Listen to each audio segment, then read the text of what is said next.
Hello, I'm Cameron Walker and you're watching GBN Royal, and this is Inside the Palace. First up, the King has ordered changes trooping the colour following the Air India disaster.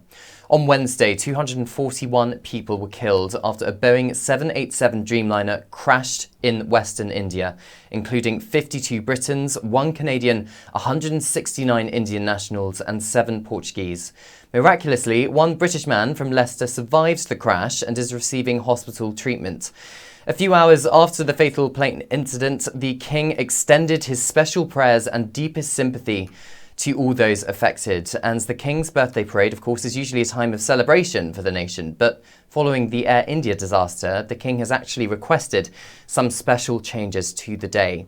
Now, I understand members of the royal family taking part in the parade will be wearing black armbands alongside postilions, coachmen from the Royal Mews and senior military officers.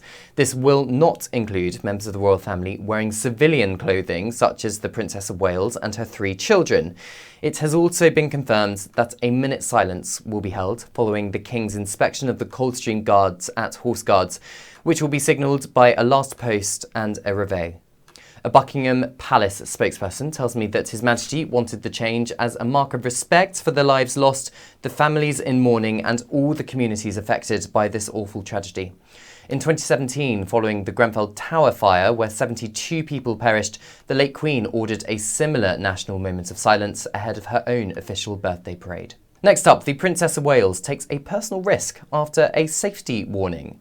On Tuesday, I was with the Princess of Wales covering her visit to the Victoria and Albert Museum's East Storehouse, a brand new cultural facility giving the public access to hundreds of thousands of artefacts. She stunned unsuspected members of the public as she toured the venue, which was not locked down for her visit, as she was mingling around with the public, and I'm sure they double-taked when they saw her, and of course us, the press, following her around at various points throughout the visit.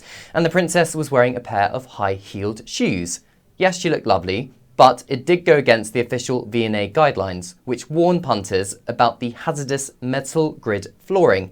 Luckily, however, Catherine did not fall through any of the gaps, and she was as graceful as she always is. The museums recently launched their Order and Object system, where items not on display in their flagship Kensington site can be viewed by members of the public. And the Princess of Wales, as the V&A's royal patron, couldn't resist trying it out for herself. Here are the highlights of the visit. It's not every day you stumble across a princess during a day out at the museum, but that's exactly what happens to these surprised patrons. Well, it was quite nice, really. We weren't expecting it. It's not every day you see celebrities of any description, let alone one like her. I'm from Australia, so I was kind of like, wow, do princesses just walk around kind of open places like this? I'm glad she's interested. Yeah. She did history of art, didn't she?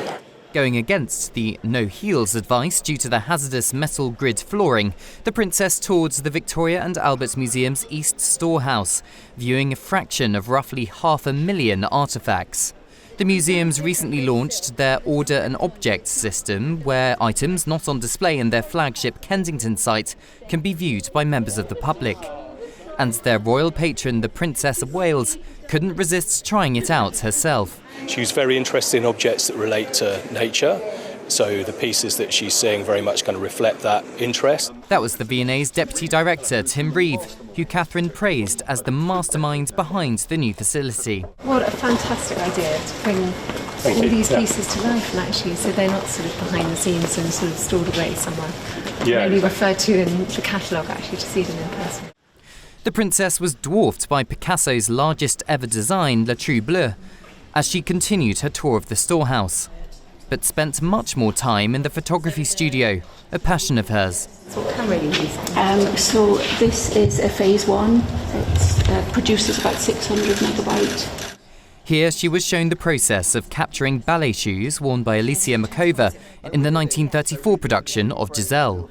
The images will be used in the V&A's vast database and archives. Kate Parsons, Director of Collections and Care Access at the museum, explains what it was like meeting the Princess. She was so friendly. It was lovely to meet her. She's our patron, as I say, and she was genuinely very interested in the processes of everything that we do behind the scenes, which was just wonderful. On Saturday, the Princess of Wales is expected to attend Trooping the Colour and appear on Buckingham Palace's balcony with other members of the royal family, 6 months after she announced she was in remission from cancer. Cameron Walker, GB News in London. And finally, the King recognises his personal medics as his own cancer journey continues. Senior medical staff from the royal household have been recognised by the King in His Majesty's Birthday Honours List. Ranan Dasgupta, Sergeant Surgeon to the Royal Medical Household, has been made a Lieutenant of the Royal Victorian Order. Mr. Dasgupta is an expert in urology at King Edward VII Hospital in London, specialising in the treatment of prostate diseases, kidney stones and similar ailments. Now, King Edward VII Hospital has treated members of the royal family for decades, and if you remember, in January 2024, at a separate hospital, the King underwent treatment on an enlarged prostate at the London clinic, where a separate form of cancer was discovered. Since then, the King has been undergoing a weekly cycle of cancer treatment, pausing briefly to travel to Australia and Samoa on royal tours last October. Meanwhile, King Charles has also recognised Queen Camilla's GP, Dr. Nicholas Hugh, who has the title Apothecary to the Queen, and Dr. Hugh has also been made a Lieutenant of the Royal Victorian Order, a gift bestowed personally by the Sovereign independently from Downing Street to people who have served the royal family in an intimate or personal way. The King's Birthday Honours List is released ahead of Trooping the Colour later today, formerly known as the King's Birthday Parade. Thank you so much for watching. Don't forget to like and subscribe. This has been Cameron Walker for GBN Royal. The royal family is an enduring symbol of tradition, unity and pride for Britain. At GB News, we celebrate what makes this country great.